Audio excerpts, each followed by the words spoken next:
suspendemos durante el primer trimestre de cada año para llegar a nuestra asamblea a entregar estos resultados del año anterior. Pero quiero contarles que este primer trimestre ha sido muy movido, estos primeros 4 meses y ya casi 5 meses del año han sido muy movidos dentro de la bolsa.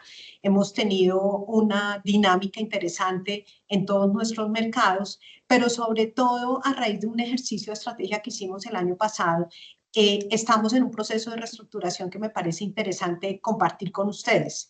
En este momento, la bolsa se reorganizó completamente, todas nuestras plataformas y todas nuestras maneras de operar se enfocan reenfocamos todos nuestros esfuerzos hacia los 3 negocios que estamos aquí presentando. El primero es uno que estamos llamando el registro y negociación de facturas, en donde agrupamos y tenemos a una persona al frente, en la cabeza de esa vicepresidencia, en que está dedicada justamente a eso, a los temas de financiación no bancaria relacionados con las facturas desde el registro y la negociación. Tenemos el segundo mercado, que es el que siempre hemos conocido como el mercado de compras públicas, que también es el mercado de compras privadas, y el financiamiento a los proveedores de estos mercados. En realidad, esta focalización nos ha permitido entender y acercarnos mejor a nuestros clientelas. Y el tercero es una vicepresidencia que existe ya desde hace varios años en la bolsa, que es el de mercados energéticos, pero que ya este año, digamos, empieza a consolidar aún más lo que hemos planteado como desarrollo de los mercados energéticos. Ahora más adelante entro más en detalle. Ustedes saben que esto nació con el gestor del mercado de gas, que en este momento, digamos, en el año 2025, 2026, pues ya estamos en una prórroga de lo que fue el contrato inicial. Nosotros creemos que vamos a seguir con estas prórrogas por unos 3 o 4 años más, y ahí tendremos que seguir trabajando en los temas de gas como lo espera el país y como nos hemos venido consolidando. Pero lo más interesante de lo que tengo para comentar ahora es el desarrollo ya por fuera del mercado de gas y meternos a los mercados energéticos. Entonces, estas 3 focalizaciones o estas 3 vicepresidencias en realidad nos van a focalizar y vamos a poderle entregar un mejor producto a todos nuestros clientes y a nuestros stakeholders desde estas 3 visiones. Ahora, ¿qué pasó durante este primer trimestre? Como siempre, digamos, la bolsa tiene como el registro de facturas como el producto que nos dinamiza y nos asegura el crecimiento o los ingresos de la compañía. Entonces, digamos, este trimestre no es una novedad, que el registro de facturas sigue siendo, tiene un buen dinamismo y sigue teniendo la importancia. Ahora, lo que sí me parece importante mencionar es la dinámica que ha cogido Atrae. En este momento ya vamos a la fecha, digamos, estamos superando casi que el mismo número que se hizo durante la negociación por el mismo monto que se hizo todo el año 2025. Entonces, realmente Atrae es un producto que cada vez más vemos que el mercado está acogiendo con mucha oportunidad, como una buena oportunidad para hacer inversiones. Más adelante Juan Camilo les va a mostrar los números, pero realmente Atrae ha sido bien interesante. Después venimos en el tema de compras públicas y financiación a proveedores. En esto yo quiero resaltar una cosa, digamos, si ustedes miran los números y como los vamos a hablar ahora Juan Camilo, en el mercado de compras públicas de este año, y en particular en este primer trimestre se ve una reducción frente a lo que se hizo el año pasado, pero esto tiene una explicación concreta en una operación particular que se hizo el año pasado, que fue muy grande, esas operaciones que pasan en la bolsa cada 5 o 6 años, que son muy grandes y que generan, digamos, un punto de referencia muy alto, pero que son operaciones que no son frecuentes y no son recurrentes. Entonces, por lo tanto, no es una mala noticia, digamos, ver que al primer trimestre el mercado de compras públicas está inferior al del año pasado, porque igual lo que no es relacionado con esa operación puntual viene con un muy buen dinamismo. Nosotros sabíamos eso y el presupuesto lo armamos alrededor de ese comportamiento muy atado a una operación puntual pero de todas formas el mercado de compras públicas sigue su dinamismo y sigue mostrando operaciones muy interesantes. Y atado a esto, obviamente, están las OIGs, que les recuerdo que es la orden irrevocable de giro y el registro de una cesión de derechos económicos en el sistema nuestro del SIM. También son productos que vienen creciendo, o este tipo de financiación a proveedores del sector público sigue creciendo y sigue mostrando una dinámica interesante. Estos dos productos son muy interesantes para los inversionistas, financiadores de estos contratos, porque realmente la bolsa les da unas seguridades que son fundamentales para poder financiar estos contratos. Ahora, para el proveedor también, porque esa es una manera de encontrar liquidez y capital de trabajo para poder ejecutar efectivamente sus compromisos. Y ahora la gran noticia. En realidad, digamos, esta sí es la que quiero detenerme un poquito más, porque tenemos dos hitos fundamentales. El primero es que después de muchas discusiones, de muchos ires y venires, casi desde que yo entré a la bolsa, estábamos en el tema de ver cómo hacíamos para que la CREC nos aprobara el mecanismo de comercialización de energía. Me voy a tener un momentico para explicar qué quiere decir esto. Desde el 2018, la CREC sacó una resolución invitando a casi que a cualquier persona, a que montara un mecanismo de comercialización de energía que cumpliera con unas características particulares. Es decir, que creara, y esas características particulares lo que hace es crear un mercado de energía que efectivamente es un mercado transparente, eficiente, que haya una formación de precios que favorezcan al consumidor final, es decir, todo el mercado regulado. En particular, digamos, el mercado regulado en el que la operación o la compraventa de energía que se haga en un mecanismo de estas características, el precio que se pacte en ese mercado se traslada al usuario final. Esto es muy atractivo para los compradores y vendedores de energía, es decir, los comercializadores y los generadores, porque realmente les genera un mecanismo transparente y de formación de precios.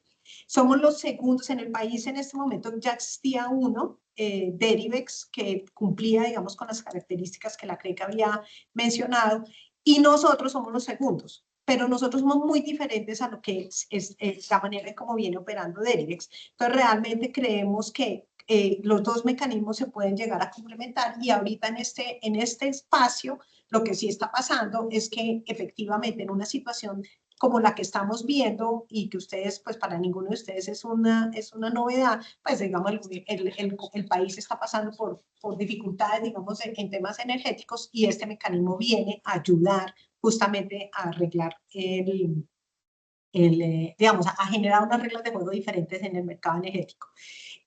La CREC nos aprobó esto de manera definitiva en enero de este año, desde que ya supimos que teníamos esa autorización para operar un mecanismo de comercialización de energía que cumpliera con los requisitos establecidos por la CREC.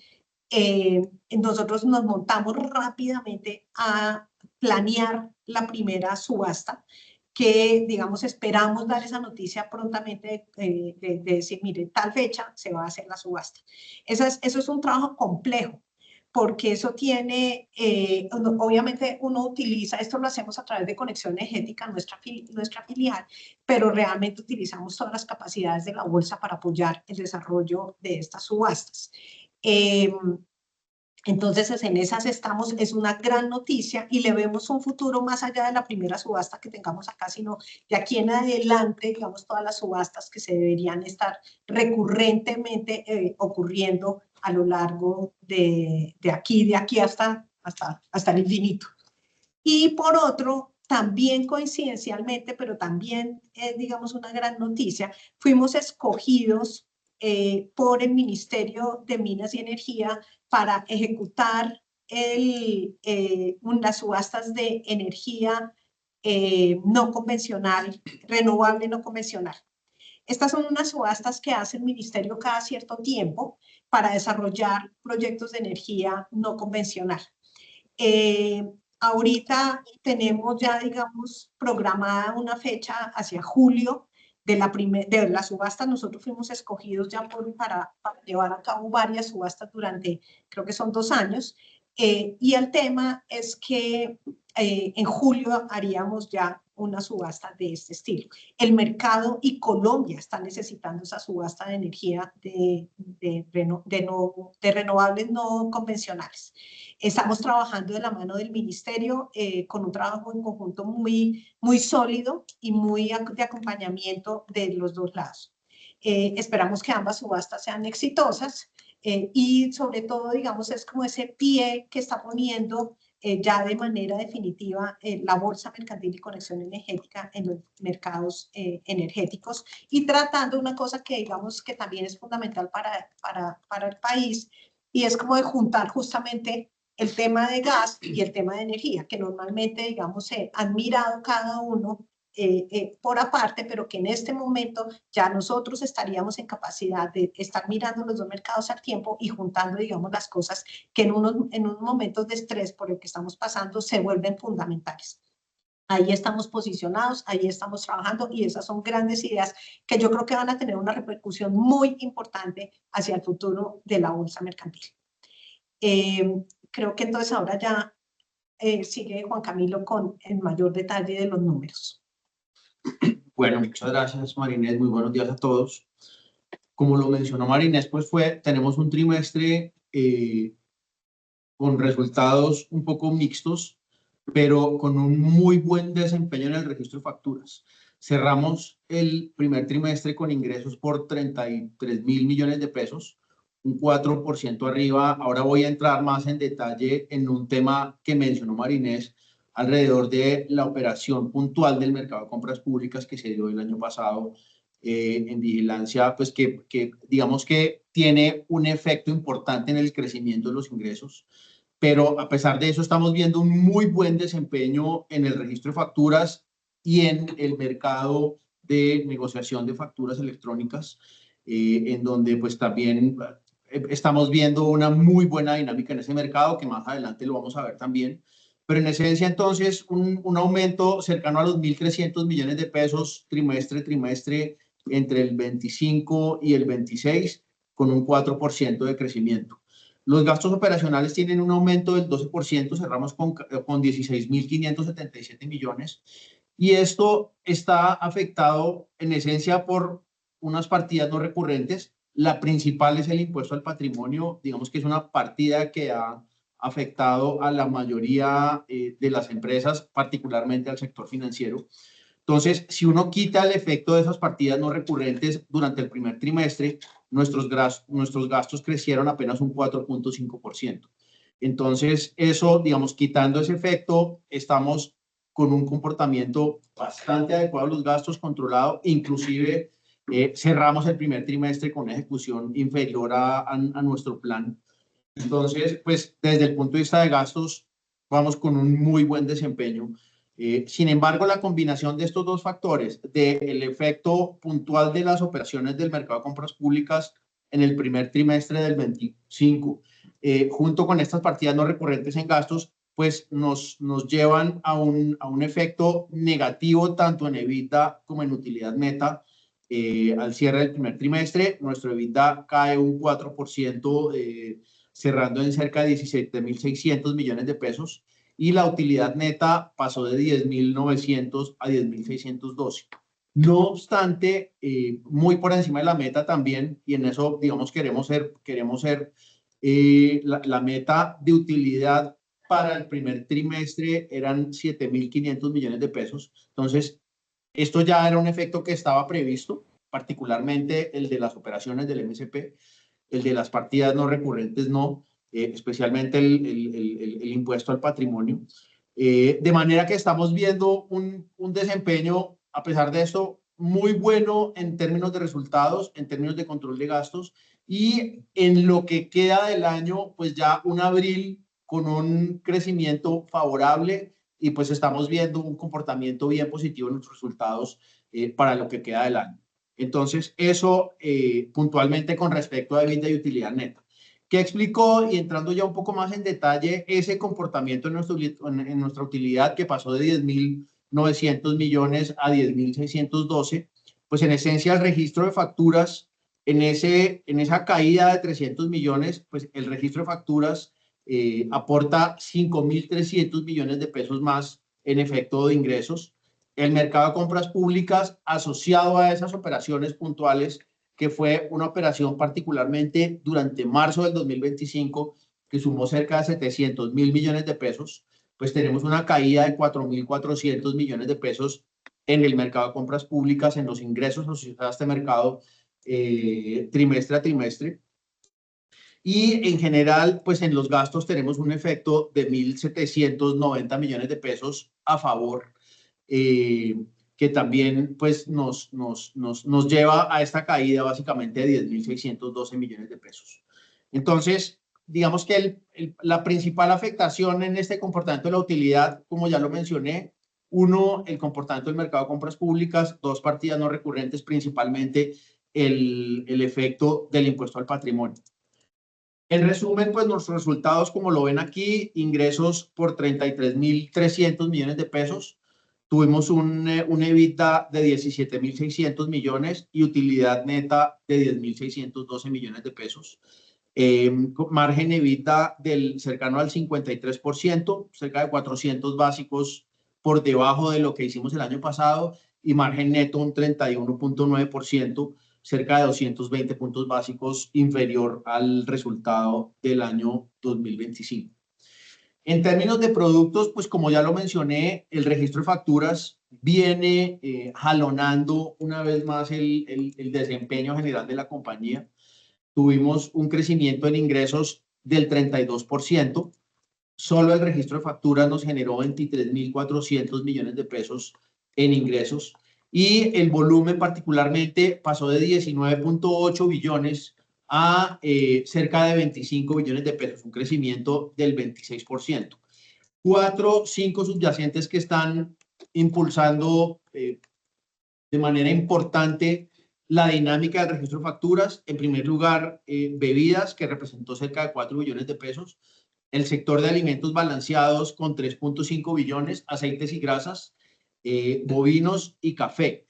Como vemos aquí, en total, el volumen tuvo un crecimiento total del 26%, que es la cifra que ustedes ven a la derecha. Si descomponemos este crecimiento, tenemos en esencia un crecimiento en cantidades registradas del 30% y una caída en precios cercana al 3%.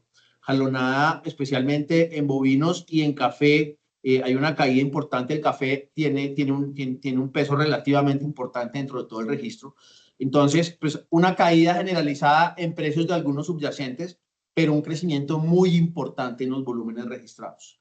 Entonces, nuevamente el registro de facturas con un desempeño favorable comparado con el 2025 y pues aportando una parte importante de nuestros ingresos durante el trimestre. El mercado de compras públicas, como ya lo mencioné, tuvimos el año pasado en el primer trimestre operaciones por 1.3 billones de pesos. Este año hicimos cerca de 400.000 millones de pesos, lo que nos lleva a una caída en ingresos cercana a los 6.000 millones de pesos. Esta dinámica, digamos, teníamos un backlog de operaciones importantes al cierre del primer trimestre que ya se han venido cerrando en el curso de lo que va de este segundo trimestre. Y de manera que pues estamos viendo, como ya lo mencioné, un desempeño también bien importante del mercado de compras públicas debido a ese backlog que venía durante el primer trimestre, que fueron operaciones que no se cerraron, pero que ya se han venido cerrando, y por lo tanto la dinámica en términos de crecimiento pues también ha venido cambiando significativamente en lo que va del segundo trimestre del año. Las órdenes irrevocables de giro y el registro de cesión de derechos económicos, como bien lo mencionó María Inés, son un producto que ha venido con una dinámica de crecimiento bien importante en los últimos 2 años, particularmente los ingresos en el trimestre que hicieron un 18%, aportando cerca de 1.000 millones de pesos. Y en volumen registrado pasamos de 142.000 millones en el primer trimestre del año pasado a 182.000 millones este año, un crecimiento significativo también. En términos de operaciones, pues tenemos en total, pasamos de 100 operaciones, 106 operaciones a 137 operaciones y un saldo medio que al final del día es lo que refleja la duración de estas operaciones y es un determinante importante en la generación de ingresos de la compañía, pues pasa de 160.000 millones a 182.000 millones con una variación positiva del 14% frente al año pasado.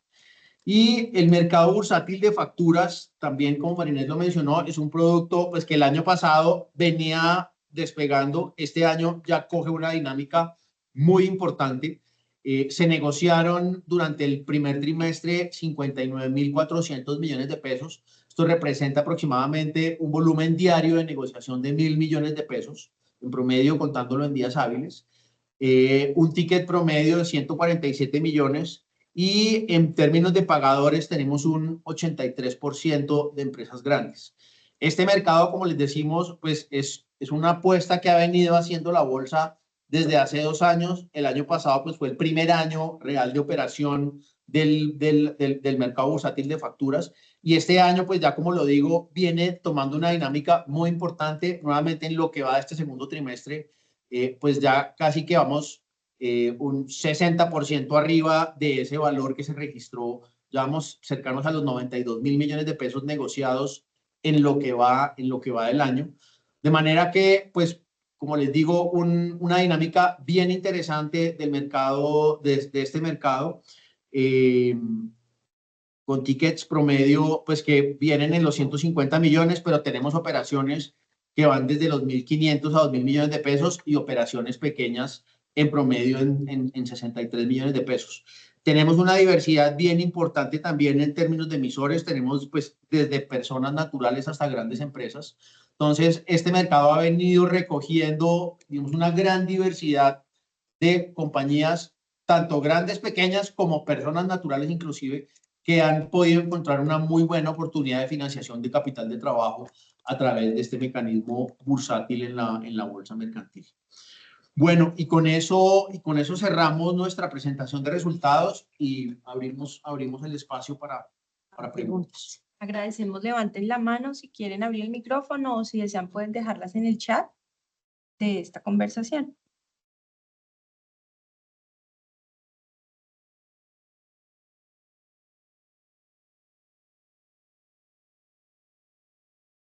Hay una manito levantada. Edgar.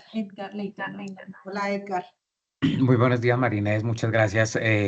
Una inquietud. Se habla del tema de Derivex.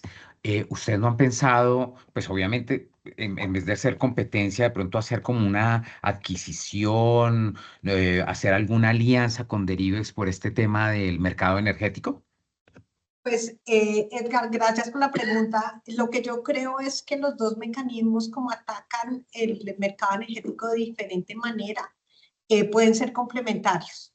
Obviamente hemos tenido discusiones, en discusiones hemos participado en foros